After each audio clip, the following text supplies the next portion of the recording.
कई बार आपके पास बहुत ज़्यादा क्वांटिटी में डाटा होता होगा, कई हज़ारों लाखों रोज़ का डाटा, और आपका क्लाइंट अगर आपके पास आता है और कहता है कि इस डाटा को बहुत जल्दी एनालाइज करके एक अट्रैक्टिव रिपोर्ट बना कर देनी है, तो आप बहुत ज़्यादा कन्फ्यूजन में पड़ जाते हैं, आप बहुत ज़्यादा टाइम इस पर इन्वेस्ट करते हैं। जी हाँ, इस वीडियो में मैं आपको एक ऐसा तरीका एक्सेल का बताऊंगी जिसके थ्रू आप समझेंगे कि कैसे कुछ सेकंड्स में एक डाटा यानी बहुत सारी रोज़ के डाटा को जो कि आपने किसी प्रोग्राम से डाउनलोड किया होता है एक्सेल में, उसको कैसे एक अट्रैक्टिव रिपोर्ट में क्रिएट किया जा सकता है।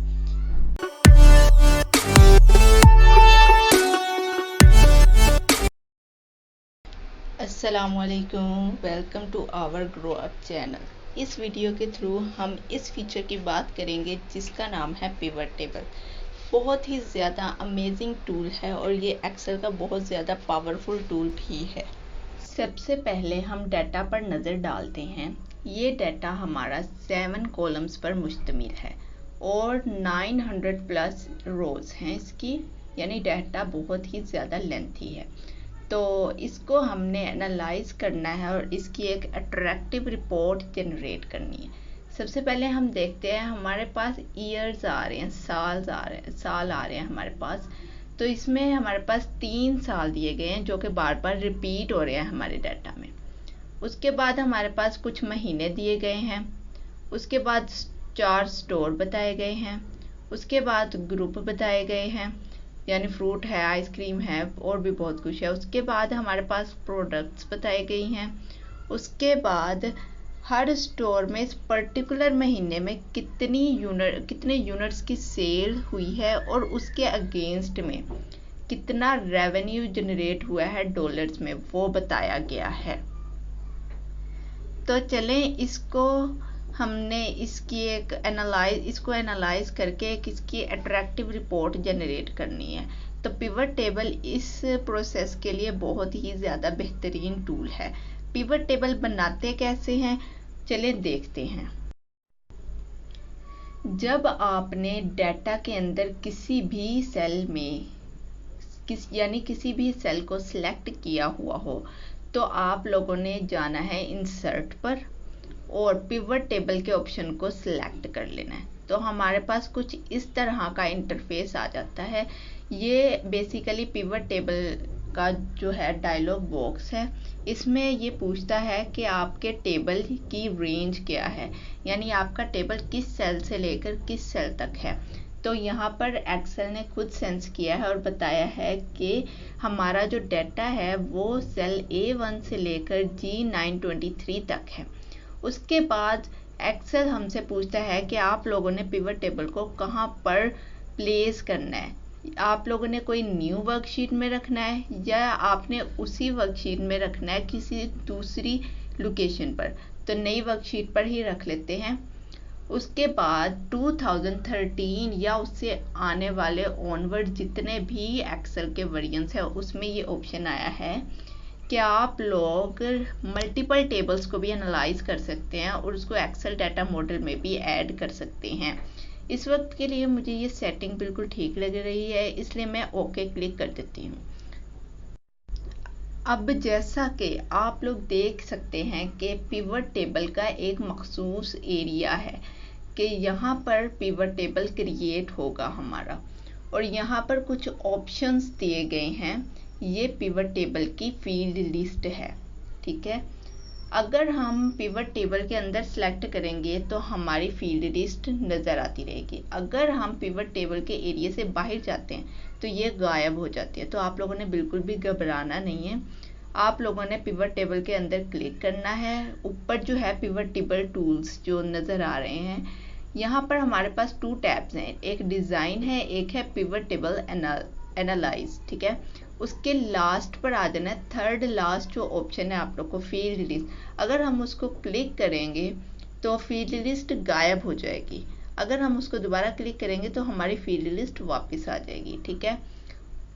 उसके बाद ये जो फील्ड लिस्ट होती है ये बेसिकली हमारा जो डाटा है शीट 1 में हमारे पास पड़ा हुआ है।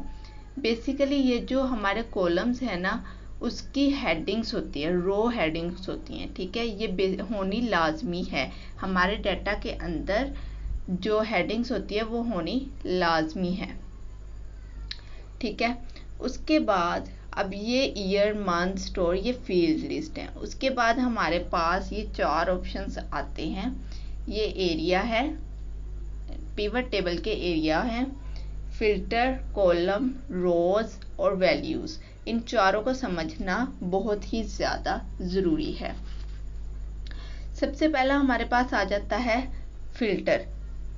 किसी भी कॉलम को ड्रैग किया जा सकता है फिल्टर में, तो ओवरऑल फिल्टर बन जाता है, जिससे हम जो ओवरऑल एनालिसिस करना चाहते हैं वो एक आइटम सेट या उससे ज़्यादा आइटम सेट पर भी कर सकते हैं। फिल्टर में किसी भी कॉलम को ड्रैग किया जा सकता है, यानी जैसे हम ईयर को फिल्टर में ड्रैग करें, यहाँ से फील्ड लिस्ट से लेंगे और फिल्टर्स में ईयर्स को ड्रैग करते हैं, तो यहाँ पर हमारे पास एक ओवरऑल फिल्टर क्रिएट हो जाता है। अगर हमने 2005 की सेल देखनी है या 6, यानी इन दोनों की सेल्स देखनी है, तो हम इन दोनों पर क्लिक करेंगे, ठीक है। इन दोनों को चूज कर लेंगे। दूसरा जो है हमारे पास, ये बहुत ही ज़्यादा इम्पोर्टेंट है, रोज़ में फॉर इंस्टेंट अगर मैं अपने चारों स्टोर्स की सेल्स को एनालाइज करना चाहती हूँ तो हम स्टोर्स को रोज़ में ले जाएंगे, ठीक है। अगर मैं चारों स्टोर्स को एनालाइज करना चाहती हूँ तो रोज़ में ले जाएंगे। यहाँ पर हमारे पास ओवरऑल मेरे चारों स्टोर्स आ चुके हैं।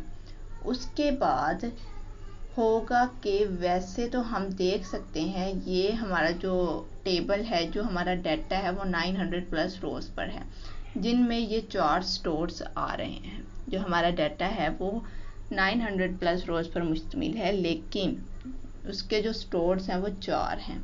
हर बार रिपीट भी हो रहे हैं, लेकिन पिवट टेबल में इनको एक बार दिखाया जाता है, यानी पिवट टेबल में सिर्फ यूनिक वैल्यूज ही दिखाई देती हैं। अब हमने देखना है कि हमारे यूनिट्स, यानी जो हमारे यूनिट्स हैं उनकी सेल्स कितनी हुई है, ठीक है। तो यूनिट्स को उठाकर वैल्यू में ड्रैग कर देंगे, यानी वैल्यू में सिर्फ वही आ सकते हैं जिनका सम हो सकता है, जिनका एवरेज लिया जा सकता है। तो हमारे सामने एनालाइज होकर आ गया है कि कितने यूनिट्स की सेल हुई है, यानी सम ऑफ यूनिट्स हमारे सामने आ चुके हैं। उसके बाद मैं रेवेन्यू भी देखना चाहती हूँ कि रेवेन्यू हमारे पास कितना जनरेट हुआ है टोटल। तो रेवेन्यू भी हमारे पास आ चुका है, सम ऑफ रेवेन्यू, यानी टोटल रेवेन्यू हमारे पास इतना जनरेट हुआ है डॉलर्स में, तो वो सब भी हमारे पास आ चुका है। उसके बाद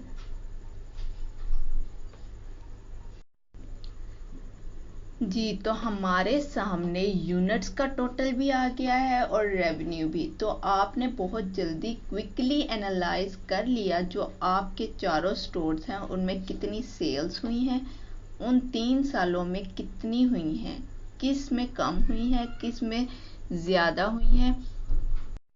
इसको सबसे पहले तरतीब में ले आते हैं। आप लोगों ने क्या करना है, राइट क्लिक करना है, नंबर फॉर्मेटिंग पहले कर लेते हैं।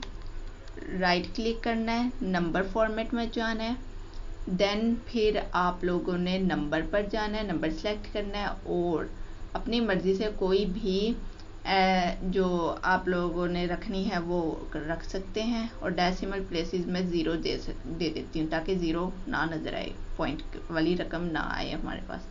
उसके बाद ये देखें हमारे पास फॉर्मेट जनरेट होकर आ चुका है। इसी उसके बाद हम लोगों ने सम ऑफ रेवेन्यू में भी राइट क्लिक करना है, किसी भी सेल में जाकर सम ऑफ रेवेन्यू के राइट क्लिक करके नंबर फॉर्मेट सेलेक्ट करना है। उसके बाद हम लोग इसको करेंसी दे देते हैं, क्योंकि हमारा रेवेन्यू डॉलर्स में जनरेट हुआ है। तो ये देखें हमारे पास आ गया है। उसके बाद हम ओके सेलेक्ट कर देते हैं। ये देखें हमारे पास टोटल आ चुका है, हमारा कितना रेवेन्यू जनरेट हुआ है डॉलर्स में, ठीक है। उसके बाद इसको और इन्हेंस करने के लिए हम लोग इस पर कंडीशनल फॉर्मेटिंग भी अप्लाई कर सकते हैं।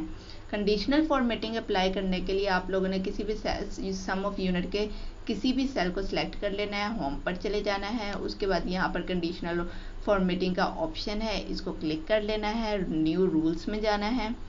उसके बाद न्यू रूल्स में आने के बाद यहाँ पर आपसे कुछ पूछ रहा है, अप्लाई रूल 2 का थर्ड वाला जोन सा ऑप्शन है वो सिलेक्ट कर लेना है। All sales showing sum of units values for store, ये वाला ऑप्शन सिलेक्ट कर लेना है। उसके बाद ये हमसे पूछता है कि आप लोगों ने 2 कलर स्केल लेना है, 3 कलर स्केल लेना है, या डाटा बार लेना है, या आइकन सेट लेना है। तो आप लोग इन चारों में से कोई भी सिलेक्ट कर सकते हैं। मैं 2 कलर स्केल लेना चाहती हूँ, यानी 2 रंग लेना चाहती हूँ, वो भी हल्के। तो मैं लोएस्ट वैल्यू में जो है वो कलर दे दूँगी ये रेड, लाइट रेड।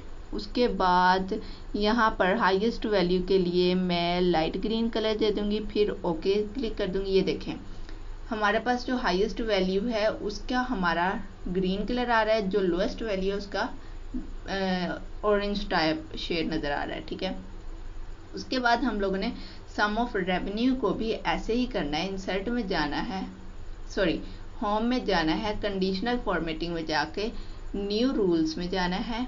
उसके बाद आप लोगों ने थर्ड ऑप्शन सिलेक्ट कर लेना है, अप्लाई रूल 2 का थर्ड ऑप्शन सिलेक्ट करना है। उसके बाद मैं यहाँ पर 3 कलर स्केल लेना चाहती हूँ, तो 3 कलर स्केल में चले जाएंगे। तो यहाँ पर रेड, येलो और ग्रीन लाइट कलर्स हैं, ये मैं ओके कर देती हूँ। ये देखें जो सबसे ज़्यादा वैल्यू है वो डार्क ग्रीन है, उससे हल्की हल्की ग्रीन है, उसके बाद पिंक आ रही है। फॉर एग्जाम्पल ई स्टोर का जो टोटल आ रहा है उसके अंदर भी बाइफर्केशन आ सकती है कि हर स्टोर में सीरियल कितना सेल हुआ है, फ्रूट कितना सेल हुआ है, आइसक्रीम कितनी हुई, मिल्क कितना हुआ, और इसी का जो ऑर्डर है वो हम ऊपर नीचे भी कर सकते हैं। यानी जो हमारे सारे स्टोर्स हैं उसका बाइफर्केशन, यानी ये देखें सीरियल कितना सेल हुआ है हमारे पास आ चुका है, ईस्ट में कितना सेल हुआ है सीरियल, फ्रूट, आइसक्रीम, मिल्क। उसके बाद नॉर्थ में कितना हुआ है, साउथ में कितना हुआ है, ये सब कुछ आ चुका है। उसके बाद अगर हम ग्रुप को स्टोर के ऊपर ले जाकर ड्रैग करें, ये देखें ग्रुप को अगर मैं स्टोर के ऊपर लेके जाती हूँ तो हमारे पास ये चीज़ें ऑपोजिट हो चुकी हैं। सीरियल इतना टोटल, यानी इसके जो सेल हुए हैं यूनिट्स टोटल इतने हुए हैं, और हर में यानी हर स्टोर में कितने कितने हुए हैं, इतने इतने हुए हैं। ठीक है, और सम ऑफ रेवेन्यू जोन सा है डॉलर्स में वो कितना जनरेट हुआ है, टोटल इतना है, लेकिन हर एक स्टोर में इतना इतना हुआ है।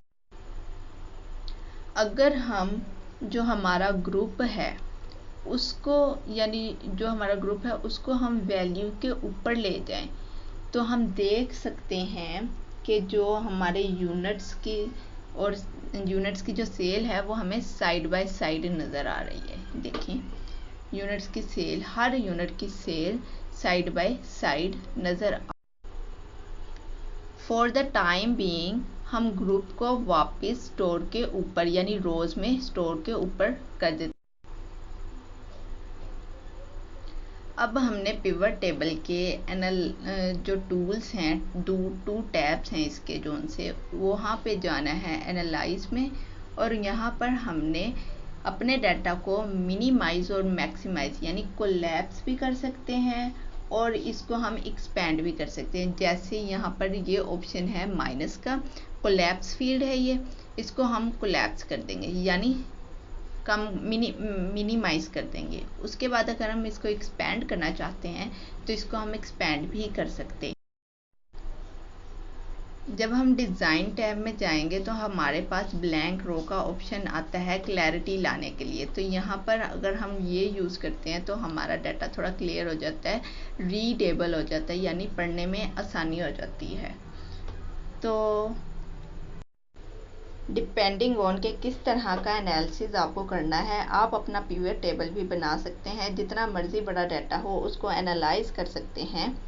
Don't forget to like this video, subscribe my channel, see you again, thank you so much for watching this video.